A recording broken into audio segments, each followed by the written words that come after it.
Okay, there you go. Cool. What? We live on YouTube. We good. I know how to do it now.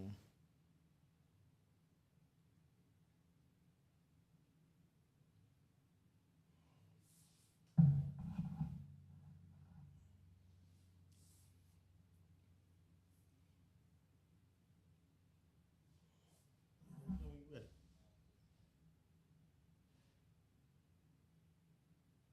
Good time, but we're gonna talk about it. Hey, listen. I'm excited. I'm happy. We got the studio space that we've been looking for, and we're getting ready to take advantage of this space by going all in. You know how we do BSN Presents, and we're gonna go right into it. Breaking news, breaking news. We're gonna be the first ones to let y'all know. In the NBA, Kyrie Irving has been traded from the Brooklyn Nets to the Dallas Mavs. Don't have the full insights on the full details of the trade just yet. However, we do know that Kyrie Irving has been dealt from the Brooklyn Nets to the Dallas Mavericks for Spencer Dinwiddie and I believe Dorian Finney-Smith and a few other things that'll be added into it. I'm gonna go straight into this. I'm gonna ask you, Mike. Mike, what are your thoughts on this trade that the Dallas Mavericks just pulled off? Man, that's a great trade for the Mavericks. Another bucket getter to help Luka out a little bit, because you could tell by the way the season been going, he's slowing down as they get closer to the mid part of the season. Adding Kyrie is definitely going to really make it really easier for him to be even more better than what he is. So what I'm looking at from this trade, two things. Part one, obviously we talking about money, right? So when we're looking at the money aspect of it, Kyrie Irving getting traded from Brooklyn to Dallas, they're going to give him that money. They're going to give him his extension, in my opinion. I think they're going to give him his extension that he's looking for to capitalize on the most money that he can potentially get as an NBA basketball player. But the biggest part of it for Dallas, they got their new Jalen Brunson from last year. Last year when they had Brunson, they made a little run. It takes pressure off of Luka Doncic to have a guy that can actually go get his own bucket while still creating for others. Man, that's an upgrade if you're comparing the two players. It's a big upgrade. I'm not taking nothing away from Brunson because he's doing his thing in New York, but it's an upgrade if you want to compare the two players. Kyrie can pretty much put a team on his shoulders and take you to where you want to go. As in Brunson needed more assistance, but I definitely know that Dallas getting Kyrie is an upgrade. The West is, I think everybody watching the West now more than it was during the regular season going into the All-Star break. Now everybody's watching the West even more, adding more bacon in the West Coast. It's funny though because the West is so jam packed. Like between I believe 3 and 13, it's only separated by like 5 or 6 games. And having some major injuries just last night, we just seen Chef Curry get hurt. Report just came out that he may be out until after the All-Star break. Their team has been struggling. Looking at Dallas with their moves, even with talking about Dallas with Luka. Luka has been hurt. He's been in and out. You adding in the Kyrie Irving, there's still a good chance that some of these teams that's in that bubble mix of five games between 3 and 12 to 13, there's some guys who can make some moves. I think this actually puts Dallas as the first team to say we're trying to make a move and a push to go and potentially win a championship. What's your thought? No, that's perfect. That's a perfect move to make the first move, the biggest move. So everybody else everybody else in the West now that's battling for those top 5 spots now are going to have to make moves that they probably was thinking about making and not going to make. Now they're going to have to make them. Yeah, definitely. I'm waiting to see if a team like Utah, if they're going to try to make another move to either contend or they're going to make a move to still try to get their full-fledged rebuild. Even a team like the Lakers, because the Lakers were talking about trying to get Kyrie Irving. What are they going to do now? Do they go out and still try to find a splash to go for all in now, or do they stay with the team that they have as currently constructed? A team like the Pelicans, who just got over a 10-game losing streak, do they stand pat? So the West is tight. It's very tight. So I want to see how they do this. Like Phoenix is another team that I didn't even think about. Phoenix is another team that I'm really considering should they make a move because they have a disgruntled player on their team and Jay Crowder who hasn't played all year. So what moves do you make? Man, if I'm Phoenix, I might just clear the house. Mm. I might see what I can get for Chris Paul first. Then the big fella he gone because he ain't happy either. Okay, so Ayton. And then I go from there. We know who we building. We know who we building around. We building around Booker. Mm-hmm. You know what I'm saying? They're saying I've been reading things that they feel like Chris Paul's on the decline. Every time you hear about Chris Paul being on decline, he gets traded, goes away. He changes that franchise from 2 to 3 years. Mm-hmm. So if I'm Phoenix, and if they feel like Chris Paul's getting too much money and not doing what he's supposed to do, and he's also injured a lot. I just make these moves to see what I can get first. You gotta put something out there to see who fishing. And right now, the way the NBA look, everybody's fishing. There's no team from 1 to 12 that ain't looking to make a move. So definitely Lakers. Don't hate on my team now. I'm not gonna hate on your team because I know where you going at. Don't hate on my squad. I know they need to make a move, but at the same time, I don't think they need to make a move. I feel like all healthy Laker team is a team that you're gonna have to beat. Mm-hmm. You know what I'm saying? Now pieces missing, they built for their pieces. They are a real live puzzle that's playing basketball right now. They need every puzzle piece to be successful. Yeah, now everybody always fall in love with the 3 ball when it comes to the Lakers. And they saying, well, they don't have the 3 ball. And I'm like, well, bro, they got Anthony Davis and LeBron James. And if they healthy, they make noise. Think about it. When they were healthy, they went to the championship and won. When they were healthy, they were up 2-1 on that young Phoenix team that we talked about that's disgruntled and don't want to be together. So I don't want to make this a Lakers thing, but that's one of the teams that's in that 3 to 12/13 mix. That's why that game LeBron acted out against Boston was so important. Because I think that game, if they were won, they would have moved up to like 3rd or something like that. No, they would have been in they'd have been at 10, which is technically the play-in. Yeah. So I get every game matters at this point, especially at his age. Mm-hmm. Every game matters for him, and knowing that any given moment AD can go down, any given moment Westbrook can do a Westbrook. So everything to him right now matters. True. I'm gonna look at a team like the Clippers for an example. I think this team is one of those teams. This could be their closing window because we just talked about AD going down. Kawhi Leonard could actually go down at any given moment. He only have to be hurt to go down. He don't gotta be hurt to go down. He can just go down because he want to go down. Because he wants some water that day. Yeah, that's why. He didn't want to tie his shoelaces that day. That's crazy, man. But that's the truth, though. It's real talk with him. Like we seeing Paul George do what Paul George does. You hear All-Star this year, which a lot of people was like, how is that? And when he missed so many games, but when he on the court, he is arguably a top 10 player. We never mention him. We talk about the top 10 players, but when he's playing, he's a top 10 player in the league. Mm-hmm. And it's a lot. It's just a lot of good basketball players that's just not playing basketball right now. So you kind of ice them out. Just look at the Pelicans, like you said earlier, 10-game losing streak, but who's in the lineup? Right. We don't know who's in the lineup, who's playing, but when they got the big 3 in the lineup, then it's a different story. And that's the scary part of it. I know a couple months ago we were talking about the Pelicans because they made the playoffs, and the first thing we said was, damn, if they got Zion with Ingram and CJ McCollum, they could be a different kind of ball club. And I don't even think they've played 15 games together this season with Ingram, Zion, and CJ. But they did just come off a 10-game losing streak. Ingram comes back, they beat the Lakers the other night. And it's so funny with that team, but that's another one of those teams that's sitting there like, we could be here if we're healthy, but we're here without being healthy. But if we make a trade for a better player, they could put them over the top. So a couple of these teams in that same boat. And I think with the trade deadline coming up, you could see a lot of moving parts happen. Because I take a prime example, a team like the Bulls. Bulls should not be 9th or 10th in the East right now. But they have to make a change. Do you get off of the Zach LaVine deal? Do you trade DeMar DeRozan? Do you trade Vujacic? What do you do? it's a lot of moving parts that could happen for a team like that. Also, a team like the Pacers, young basketball team, still growing. Do you make a move? Do you get rid of Miles Turner and try to get something back in return via draft picks?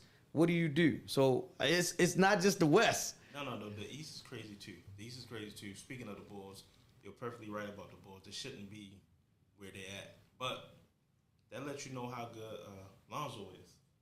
This is a perfect example of. It's gonna sound crazy, but he's a franchise point guard, and when he plays, he's that good. I'm glad you said it and I didn't say it, because a couple of the viewers and the listeners, the first thing they say is, yo, you tripping about that Zoe mess. He's a natural point guard. He said when they were healthy last season and he played, they were a top 3 team in the East. Since he's gone down, they fell down to the 6th seed. They struggling because they don't have a point guard. Zoe is a very solid NBA point guard, and then he doesn't get enough credit. But that's a whole nother topic for another day when we get into that. But go ahead to your next point, though. All right, so what's the next thing you referred to? You referred to the Bulls, and who else did you refer to? Oh, the Pacers. Okay. That's a team that's in that kind of that mix as well. So I don't think you can get much for Miles Turner. I think he done reached his ceiling, and teams ain't looking for players who done reached their ceiling already. Teams are looking for players who can get past their ceiling. I think he done reached his ceiling. But if you one of them teams that are looking for a puzzle piece to help a playoff run, now he definitely is a puzzle piece type player. He definitely give you that puzzle piece that to help you. You know what I'm saying? He definitely at 18 and 10. Yeah, defensive player as well. You know, he's on the boards. He blocks shots as well. So those type of things that help. But it's so much going on in Indiana. Like, they got so much youth. Do you really want to take the one veteran out of there and just let them go out there and just play basketball? But that's the crossroads. That's the crossroads with a team like Indiana, because you have the vet and you compete, but then you got the young boys that you got to develop. Because let's be real. Is Indiana going to pay them?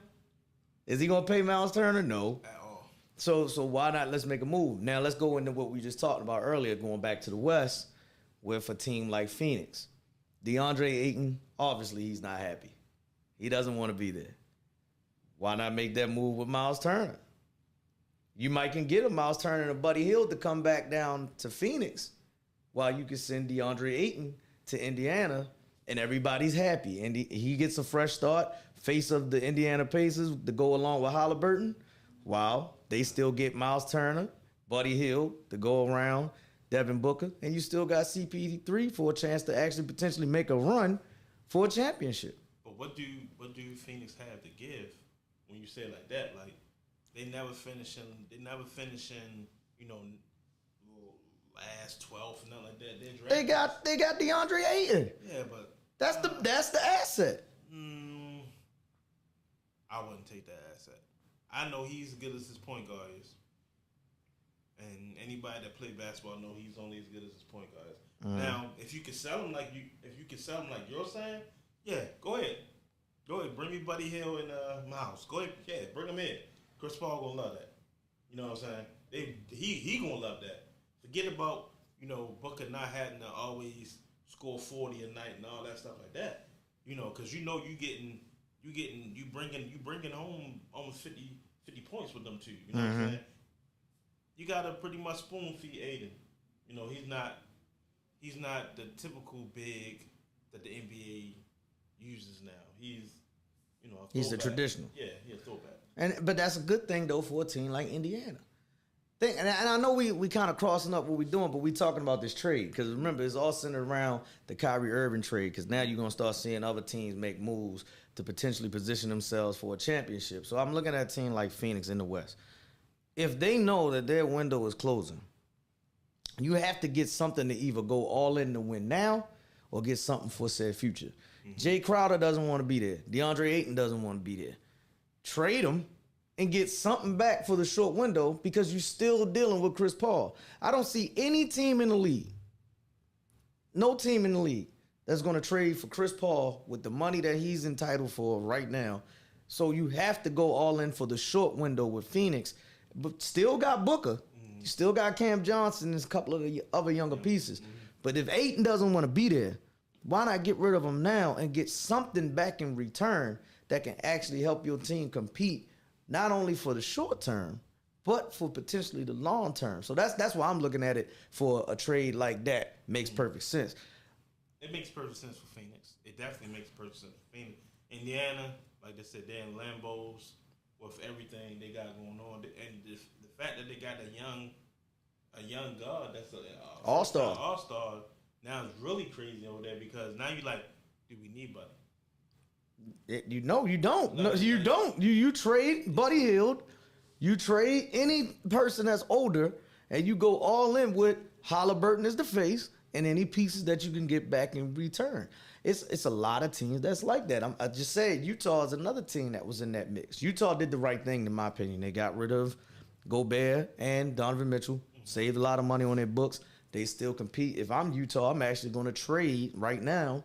I would try to trade Michael Conley, because that's more money off your books while still competing. You can get good teams like that. Another good young team that's on the come up, OKC. I'm loving what OKC is doing, competing while not having mega superstars. But they got a question. Does Gilgeous Alexander come back? Because that's another guy that could be like, yo, I'm not re-signing here.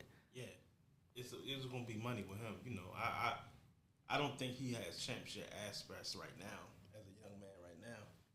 I know he's thinking about dollars. So the only thing that he's thinking about right now is cash money. Whoever's paying. So, and another thing, he's the first time All-Star as well. So, you know, his money changes as well.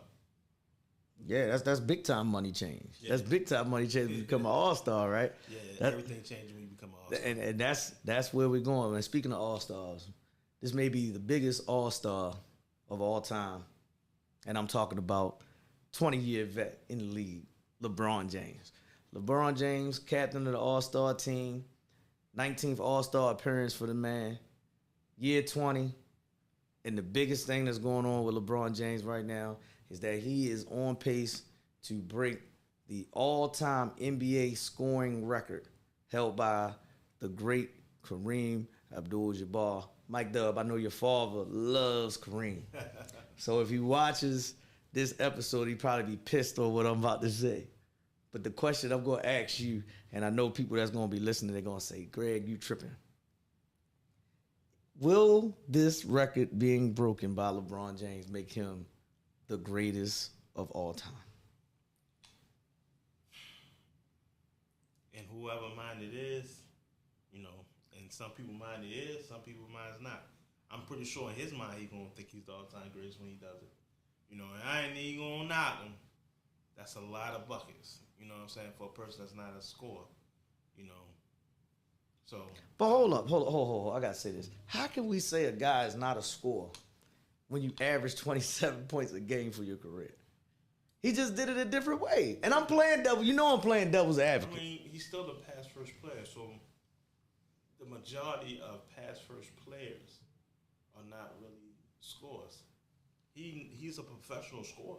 He knows how to go out there and get 30 a night. So that's his professional. He's a professional, but he's still a pass-first player, you know. So that's why people usually say he's not a scorer, you know, because he's a pass-first player. So watch this. I'm playing devil's advocate here, right? He's a pass-first player, but he's about to be the all-time leading scorer in NBA history. Is that considered the greatest of all time when you are pass-first, and then you still lead the league all time in scoring? And then, mind you, he's going to be number one in scoring, and he's going to be the first person ever with 40,000 career points in the NBA. He's also top 5 in assists all time already, which he just broke against in New York when he played Madison Square Garden a couple games ago. And just like what I'm saying, he's a professional scorer, meaning he can do 25 in his sleep. And like you just said, with the assists, he's a pass-first player. So he's going to get his assists. You know, the numbers are numbers, and, you know, no knocking him, because and maybe your opinion, he may be number one. Maybe another person's opinion, he may be number two. Maybe he may be number three. But you know, when it's said and done, he's gonna be the best to do it. And the longevity show, you know, he was the best to do it. I don't know what's rebounding like, but I know his rebounding gonna be crazy as well. Rebounding numbers are gonna be crazy as well. So I tip my hat to LeBron. I'm not a Bron fan. I'm not a Bron lover. I'm not a Bron fan. I respect everything you do on the court. But I definitely gonna tip my hat to him because the record was meant not to be broke, and he changed that. Definitely, I never thought that we would see this record broken until, and I'm just being honest, until I seen Kobe come in the league and have that 20-year longevity. Because traditionally, when you used to watch it, guys would play 12 years. And they would be at their peak for like maybe 8. So to see that dynamic, and then you see a guy like LeBron, and I've always said LeBron's greatest attribute has always been his longevity. Being durable and being able to play. To watch him do that for 20 years at a high level and continue to do it is impressive to me. And not saying that none of them other ones could, because I still say to this day, Karl Malone would have broke the record if he doesn't get hurt in his Lakers year. If he doesn't get hurt that season, I think Karl Malone is the one that potentially had broke that record first. But it was also longevity. Another guy that did not get hurt throughout his whole entire career. This is a longevity award, and you have to give credit to that. But to watch LeBron James do this at a high level in year 38, it ain't like Karl Malone or even Kareem for that matter, where he said, I don't have to be the number one. I'm going to go ahead and deflect all this off on Magic or have Stockton and other guys feed. Who's supposed to be doing that? LeBron's supposed to be deflecting to AD, but AD's not on the court enough for that to happen. So he going to do what LeBron do, you know what I'm saying? But like, one thing for sure, two things for nothing. No matter if you win or lose, LeBron's going to give you there. That's just what it is. He can give you his rebounds, he can give you his assists. His defense ain't the same, but he's not a bad defender. He's not young at the same time. So, longevity was really big for him, and he proved everything that was ever written about him. He proved it. So is he the king? He's definitely the king. He's the king. I mean, that's his name. He's the chosen one. His biggest thing on his back, he had to look at it for his whole life, basically. Well, it was on his back longer than half his life. So he had to look at that every day. So he definitely lived up to all the hype. Like I said, as much as I can go into depth about what I don't like about him, I'm just going to give him his props about what he does do well. He does everything well. He might not be the best shooter. He might not be the best ball handler, but he does it well enough to be the greatest.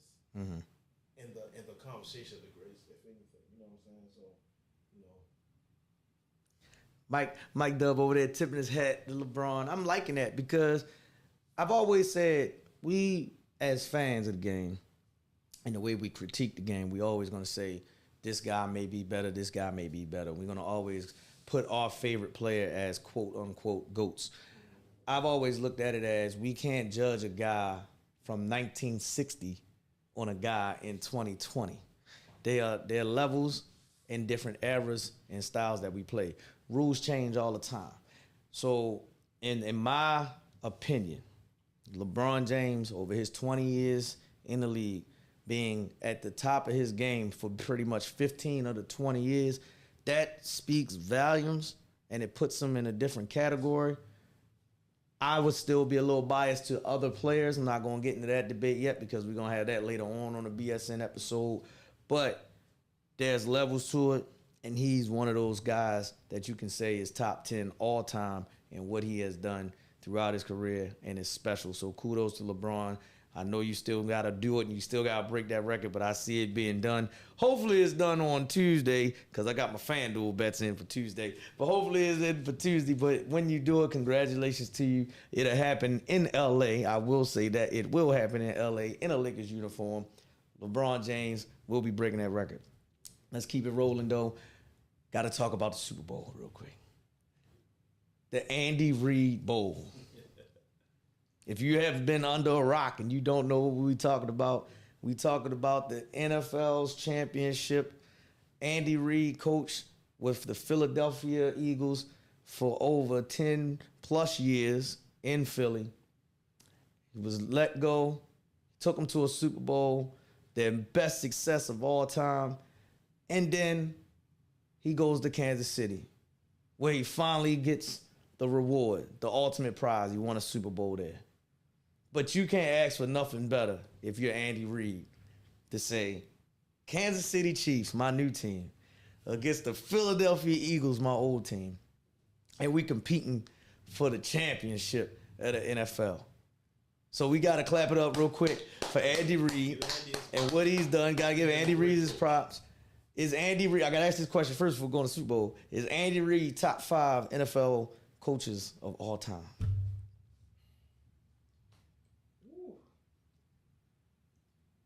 Transition every place he go and make him a winner, you gotta say yes. Now I don't know where you want to put him at. I ain't giving him no numbers. I'm just saying top 5. Yeah, I don't know where you want to put him, but he's definitely top 5.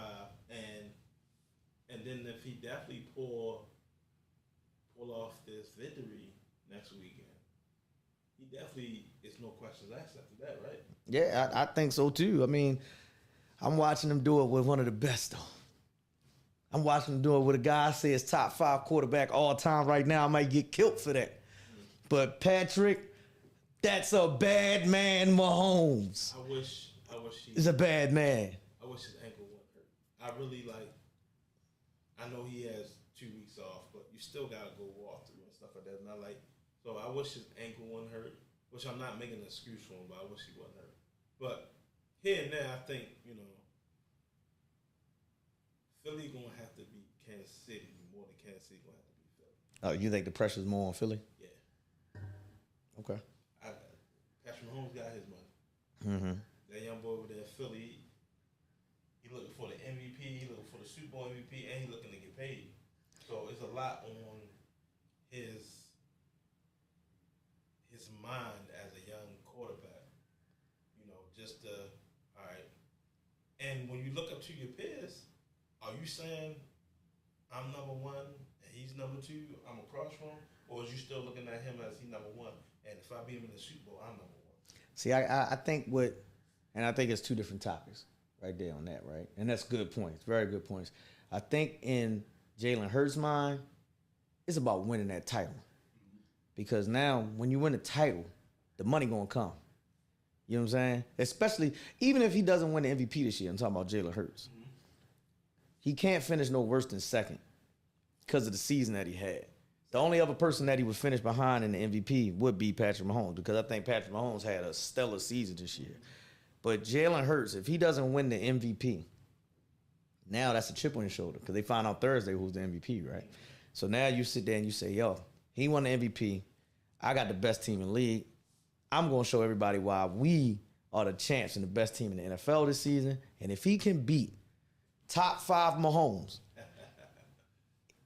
in the Andy Reid Bowl and secure the Super Bowl MVP, oh, most definitely. The money's there, because the money going to be there anyway. But if he sits there and wins this, win the title, win the MVP this season, that's special, man. That's what they call it, Hollywood. A Hollywood movie. That is a Hollywood script. Coach's son goes to Alabama, wins a championship, but they don't even want you. Mm-hmm. They get you up out of there for tour. And then you go to Oklahoma. You're successful in Oklahoma. You get disrespected coming in the league anyway, because they don't even want to draft you first round. Mm-hmm. And you go and you take a job and you change Philly all the way around to become a potential Super Bowl champion. That's special right there. I think Jalen Hurts, if he can make it happen, cool. But he's running into a juggernaut And that juggernaut is top 5 Mahomes. That's what I'm going to call him. He's top. If he retires today, Patrick Mahomes, because I truly think he's going to get his second MVP. He'll have more MVPs than Dan Marino, and he will also have more Super Bowls than Dan Marino, right? He got all these records already that he's in short term, right? Dan Marino is considered the top 5 quarterback of all time. And I just said he passed him already. Same I would say with Steve Young. Like people will say Steve Young is top 5. Steve Young got 2 MVPs. If Mahomes get this, he ties him. He's doing a lot. But he's done so much in a short time period. And he turned the whole franchise all the way up. Because I can't notice I didn't say turn them around. He turned them up. Because they were a team that always made the playoffs, but they couldn't get over the hump. Now they go to the Super Bowl. It's AFC Championship or bust every year with the Chiefs. And then slowly but surely they breaks the team down every season. To lose a key component every year, since he's been there, he done put him on his shoulder. And like, what he did this year was amazing. I mean, I know, he really didn't have a number one. He got the tight end, so. But he really don't got a number one. He got... No, he got a whole stop. He got a number one. That number one is the man in the middle, number 87, Travis Kelce. He got a number one. He don't got a number one wide receiver, but he got a number one. I'm not talking about the tight end. I'm talking about the receiver. He got a bunch of 2s and 3s out there. He throwing crazy numbers, and I think he didn't even have a pass over 40 yards this season. Mm-hmm. He led the league in passing yards. Now that's impressive. That's MVP like. What you call it, top 5? That's why he's the MVP. That's why he's top 5 Mahomes. Listen, man, I'm just being real. That's why he's top 5 Mahomes, and that's why I think he's going to win the MVP. I just hope that when they show up to the Super Bowl, that the other guys will show up. And to be honest with you, the persons that I think that will show up big for them are the rookies. Pacheco, the running back, and Sky Moore, the wide receiver. I think those rookies are going to have a big performance in this game to help them out. We already know Juju going to be playing. We know Kelsey going to play. We know Vanderlei Scantling, they going to play. But the rookies going to show up to help out. And I'm not picking no winners yet because I'm going to come back up here studio time. We're going to come back up here on Saturday. It sounds like you was picking a winner. I thought you was picking a winner. No. I know, it sounded like you was picking No. a winner. All I'm saying is that I'm going to predict my prediction on Saturday because I can't come up Saturday. We're going to do show Saturday. That's how we're going to do it. We're going to come on Saturday. We do predictions Saturday. Yeah, we're going to do some predictions on Saturday to determine who's going to win where. But let's go back into what you were saying about money. Because now, in the season, we know Super Bowl's coming. So now it's time for the business at hand. Guys got to get paid. A guy that's sitting in our hometown that needs to get paid, and that's Lamar Jackson. We talk about paydays for quarterbacks and other players. I see the situation going on in Las Vegas with Derek Carr. I also see our situation here in Baltimore with Lamar Jackson. What are your thoughts on quarterbacks and their financial situations moving forward in the NFL for their respective teams or self? The quarterback's a new diva. At one time, it was the wide receiver was the divas. Now the quarterbacks are the divas now. And the way I see it, no one pays attention to the Tom Brady way. Everybody's worrying about that. I need my money way right now in the NFL. That's what I'm saying. Selfish quarterbacks, divas right now. I mean, I'm not knocking them because, what y'all do is spectacular. But pay attention to the guy that gave you the blueprint on how to win it. You know what I'm saying? You can still get paid, but you still can have your team complete as well. Quarterbacks are looking to cripple their teams now because of the way they want to be paid.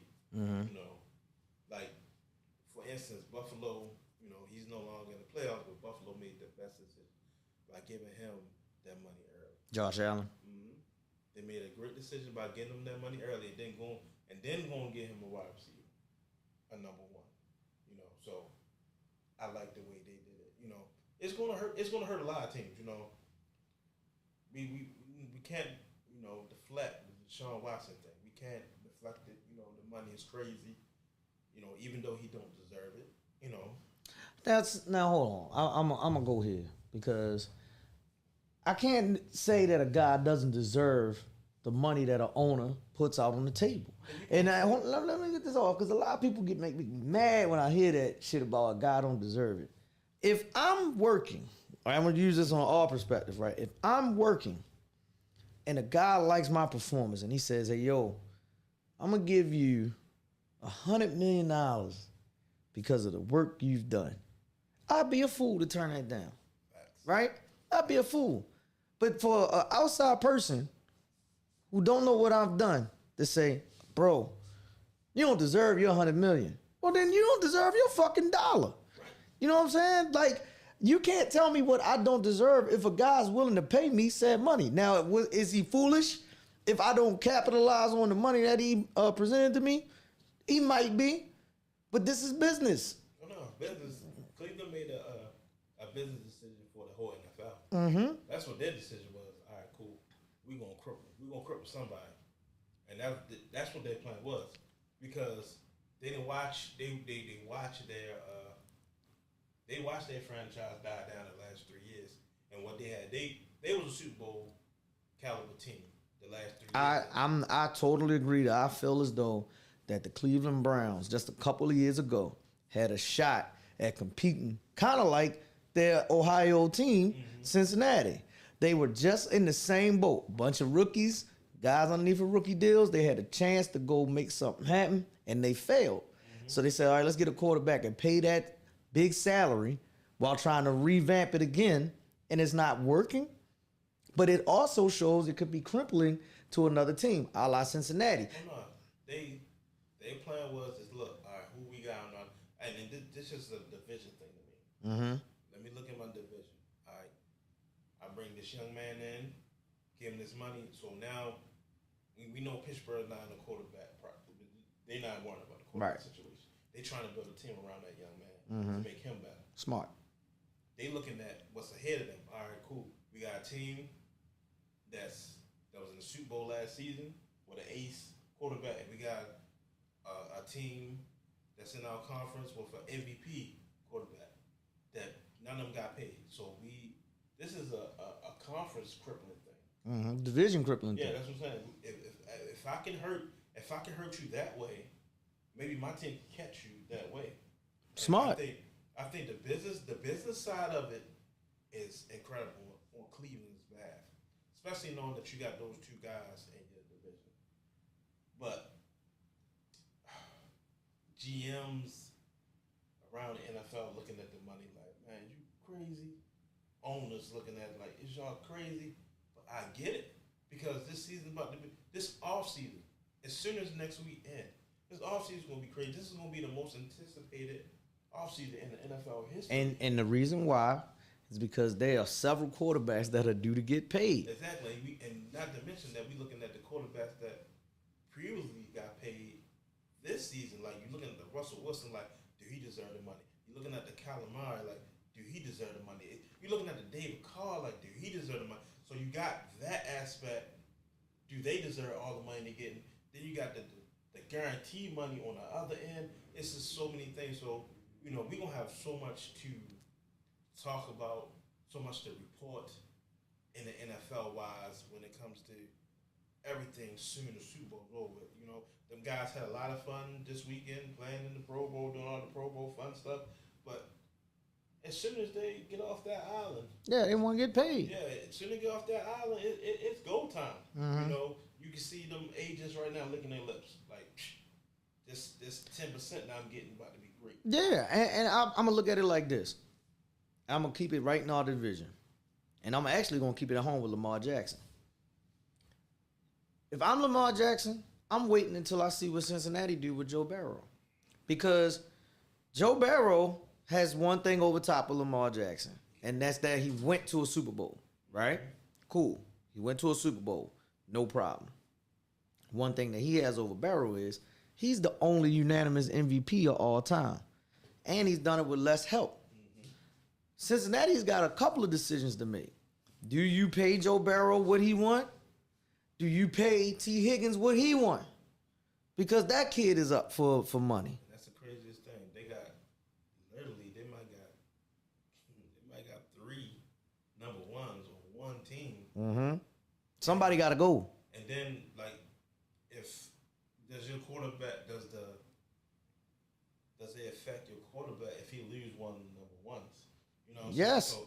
So that's I call it the Cleveland effect. Yes, that is the Cleveland effect, and that's what I'm saying. If you know that that's going to cripple your team by me signing this guy, and Barrow ain't going to take less than what feel as though he's deserving. Because I know right now he's looking at he probably feel like he better than Watson too. So he probably I need 300 guaranteed. You know he probably if right now if I'm a quarterback in the NFL and I'm a good quarterback, yeah, I want 300 guaranteed. I'm throwing out crazy numbers. I want 350 guaranteed. I'm just throwing out crazy numbers. You know what I'm saying? Like just look at off topic. Just look at Tennessee. Just look how things change so fast when one player gets traded. AJ Brown. The quarterback became a different quarterback. Mm-hmm. They didn't pretty much say, we at the end of the season, you gone. We didn't give you this money, and you can't even throw the ball no more. Like, right now, Diva Land is quarterback line. NFL's about quarterbacks. But at the same time, wide receivers are still making quarterbacks. Like, just look at how good these number ones are. Like, Kirk Cousins over there just throwing the ball up in the air. He got his eyes closed, throwing it up in his direction, and he just going to get everything. Yeah, JJ. Yeah. JJ just going to go get it. Justin Jefferson just going to go get it. So, like, it's a lot right now. In the NFL right now, you have to have a number one quarterback and a real number one wide receiver. You can have a wide receiver, but you can have a real number one wide. And there's not many. Like, and just look. I know it sounds crazy, but look how Hurts looked with the special delivery he got in the offseason. Mm-hmm. He went in. He already had a number one, but they really got him a number one, like a one that's he one of the number ones like Calvin Johnson, like a big, fast, and strong. I can run every route, and they gave him that for free. Like, basically he got they caught him on the I got you deal because to trade him and give him a 5-year, $100 million. And I'm like, bro, you took less than what you really needed, and it helped out. It's helping everybody out. But that came from an agent and a player saying they just wanted security. And I'm gonna compare it to somebody. You're gonna be mad when I do this one, Mike. I know you are, yo. It's Scottie Pippen. This is what that deal was. This the Scottie Pippen deal. I gotta take care of my family now. I gotta take care of my family now. I'll get everything else later. He took way less than what he could have got. And that's fine. He took less than what he could have got, but he still capitalized on it. He won. Cool. No knock on it, right? It was a great deal. I feel as though if you really have a chance to figure it out money-wise, that trade might not have happened the same way, but it worked out perfect for Philly. Yes, now they got the number one. They got the one. They got him sold. He sold. They probably told him, look, you come here, you probably be in the Super Bowl next year. And he's in the Super Bowl. Exactly. So everything they probably told him and gave him, they done lived up to their obligation. Now, it's time to pay. I mean, Hurts gonna get paid. He gonna get paid. He gonna get paid no matter what. But he ain't gonna take less than, especially if he win, he ain't gonna take no less than 40 mil, I should say. He ain't gonna take less. Yeah, a season. I wouldn't take no less than 40 mil guaranteed a season. I don't think it's about. Right now, I don't think it's about what you make the season. What you make in the season. I think it's about the guarantee money now. I think right now, quarterback is looking for this. I want the most guaranteed money. Well, look at it like this. Derek Carr got a contract that if he stays on the team, I believe, after February the 13th, he's guaranteed $37 million. So the team still has the power to veto said trade and or cut a guy before they have to pay that guaranteed paper. So that's why they have to cash out initially. Well, if you go out and you say, all right, cool, I'll get a 5-year, $300 million deal, but I want 150 as soon as I sign my name on a contract. That's what you want. Yeah, you want That's security, not only for your time for your team, 5-year deal, but that's locked in money. So if you get hurt, you ain't got to worry about that. My man Russell, he's sitting there pretty right now. Out of all the quarterbacks that got, well, Calamari too, but Russell's sitting there. He's supposed to change the franchise around in Denver. They said the one thing they missing is a quarterback, and to me, they was worse. Well, they also ran into injuries though too. Now let's keep it 100.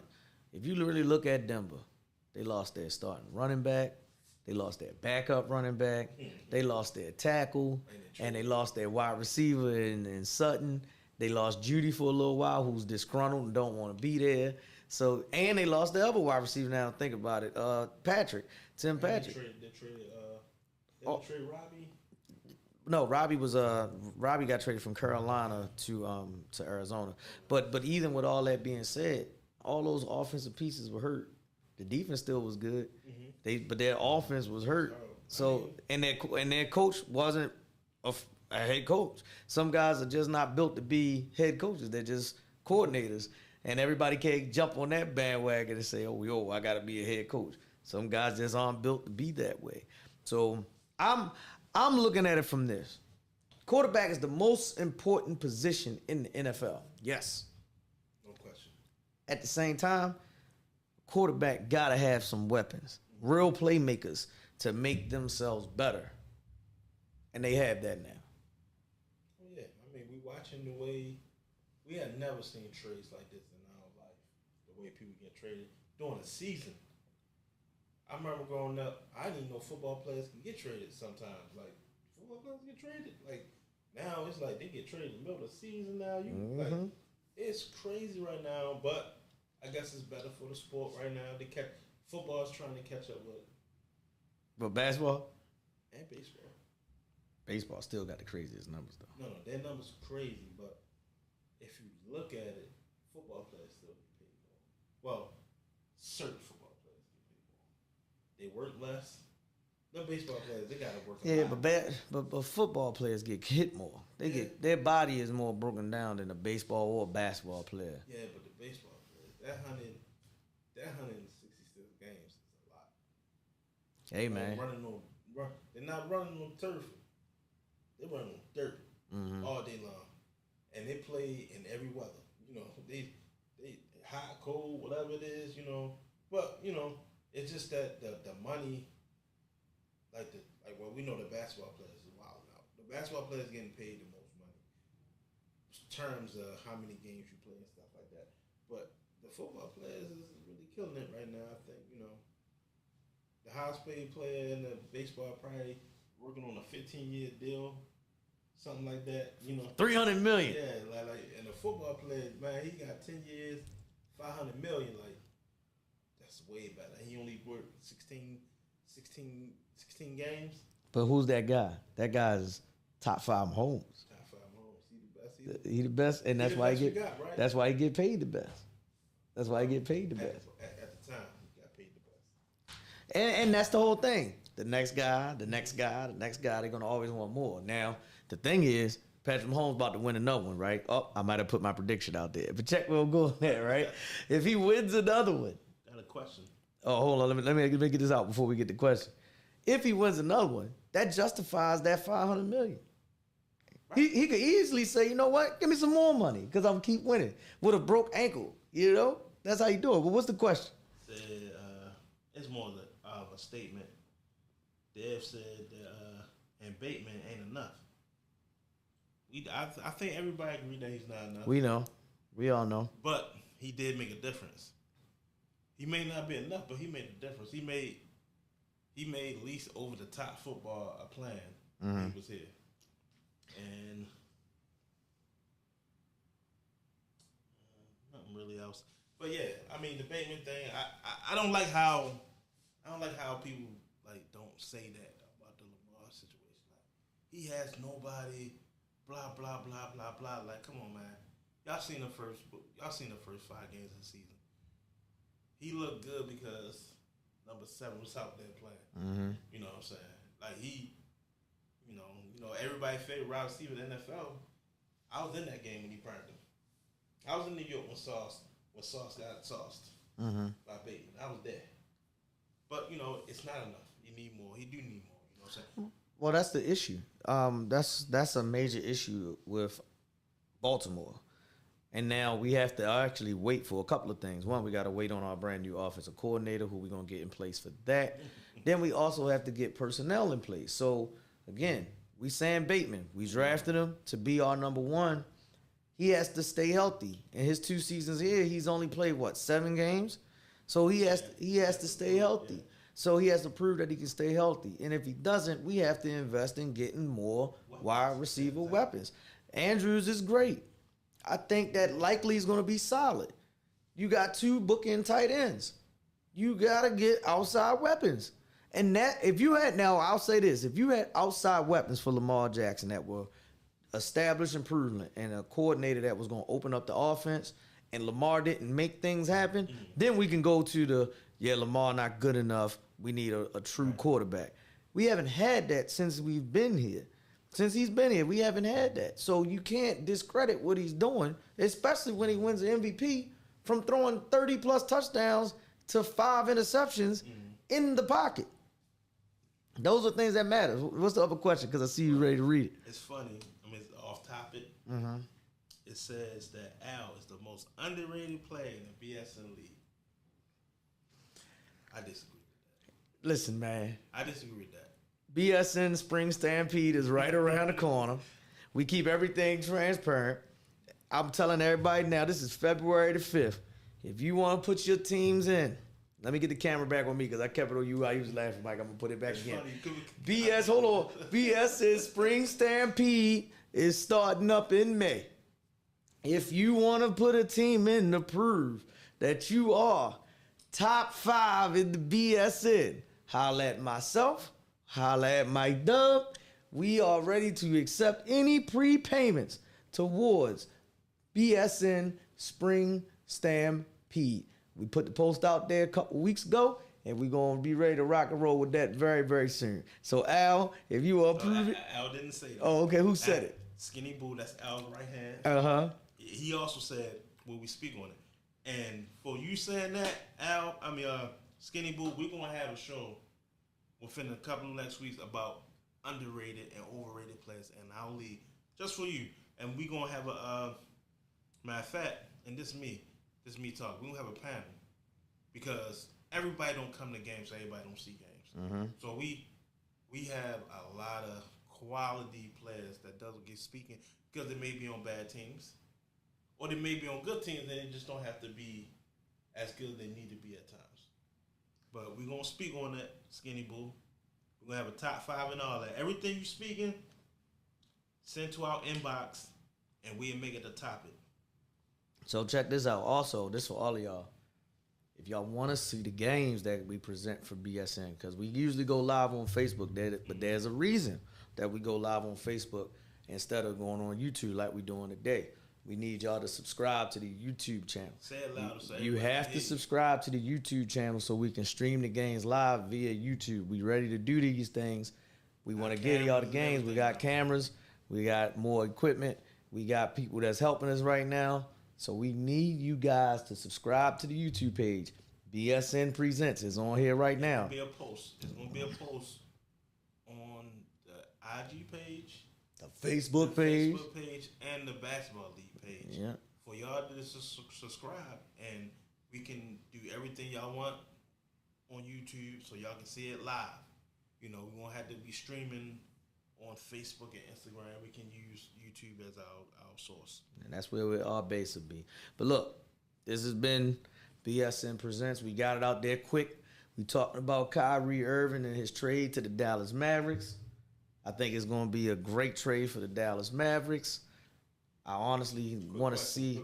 Oh, what's the question? Who's the number 1 in Dallas? Luka. Okay. Hands down. Okay. It's Luka's team. And it ain't none of that 1 and 1A shit. It's Luka and Kyrie. We appreciate you coming. You still want Luka shooting the last shot with Kyrie Irving on your team? Yes. Okay. Yes, all day. Okay, say less. The one thing I'll give Luka, he has proven he can knock it down. We just seen Kyrie do it in the finals against Chef Carrot. Kyrie do his whole career. Kyrie been knocking shots. So you think he the number one? Huh? I'm asking you, think he the number one, Kyrie? When it's crunch time, I'm talking about.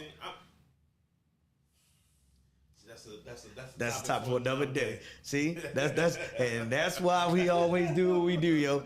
BSN Presents Tell the Truth Sports Talk. It's your boy GD Fitz, my man Mike Dub. He gonna holler at you right there. We out on Instagram. You know, everything will be posted. Please follow us, subscribe, like, and share on our YouTube page. You know, and we out. See y'all later, man. We